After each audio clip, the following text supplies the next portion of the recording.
Episode 23 of the 52 that we're dealing with is Signs of the Times.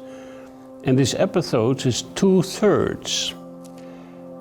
We heard about what is called the Great Tribulation, an intensely dark period on planet Earth in which many martyrs will come out. We heard about the multitude in white robes that no one could count, from every nation, tribe, people and language, standing before the throne and in front of the Lamb. They were waving with their palms and they praised God. And then one of the elders asked me, "These in white robes, who are they and where did they come from?" I answered, "Sir, you know." And he said, "These are they who have come out of the Great Tribulation. They have washed their robes and made them white in the blood of the Lamb. And therefore they are before the throne of God. Serve him day and night. Never again they will go hungry. Never again they will thirst. The sun will not beat them. The Lamb is the center of the throne. God will wipe away every tear from their eyes." So a great multitude coming from the Great Tribulation. Now, when you turn to the Old Testament, you come to the prophet Zechariah in Zechariah 13, and there you also hear about a lot of people being killed and losing their lives. Let me read the passage from Zechariah 13, verse 8. There it says, "In the whole land, declares the Lord, 2/3 will be struck down and perish, yet 1/3 will be left in it." I'm with Christians for Israel, and among all kind of other things, humanitarian projects we try to do for the Jewish people is also being involved in what is called Aliyah, helping the Jewish people to return back to the promised land of Israel in a very practical way. We have teams on the ground in the Ukraine and in other parts, and they help the Jewish people with their passport, with their transport, whatever they need, until they finally can make it and return to Israel. But now there are some people who criticize us for that. He said, "What are you doing? Don't you know that when you bring them back to the land, there will be the Great Tribulation, and then 2/3 of the Jews in the land will be struck down and perish. So leave them where they are. Maybe they're safer in the nations where they still live than when you bring them back to the land."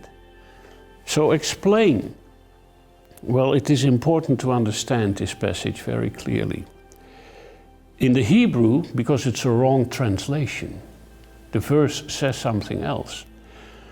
It is translated in the whole land, in Eretz Israel, the land of Israel. But Eretz can also mean world, the earth.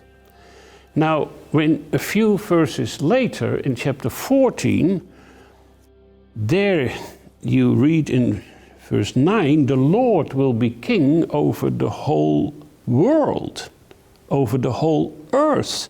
On that day there will be one Lord, and his name will be the only name." In the Hebrew, it's exactly the same word. Now, it's absolutely true that one day the Lord will be king over all the world. Why translate it world in this case, and in the other case, suddenly, the land of Israel? So you should translate in verse 8 in the same way. "In the whole world, declares the Lord, 2/3 will be struck down and perish. Only 1/3 will be left in it."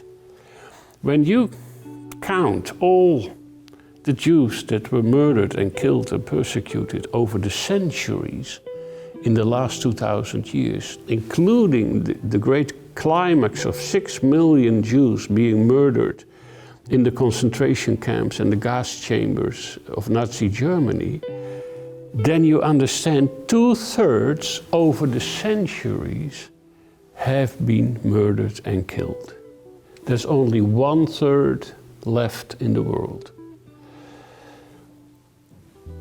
15 million Jews are still there in the world. That's all. It's only a small remnant.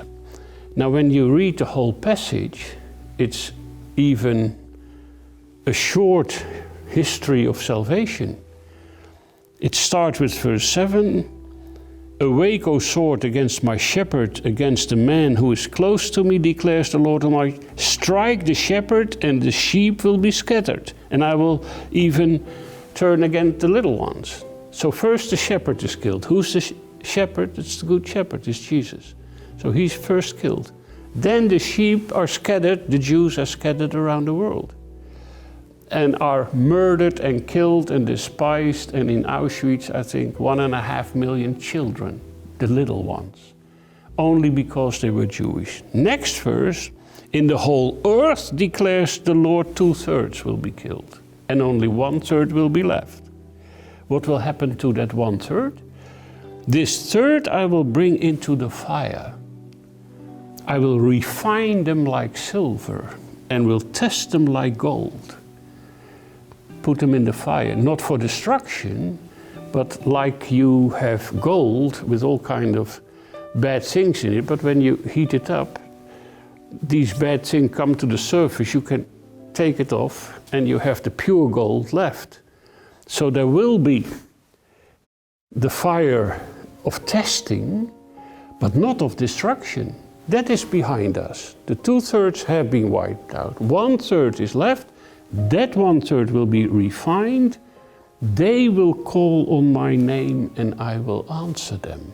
Not destroy them, answer them. This will lead for Israel to the worship of the one and only God. I will say, they are my people. And they will say, the Lord is our God. So, bring the Jews home, because Jesus wants to meet them there. There they will see who Jesus really is, and then he will come in glory to make all things forever new.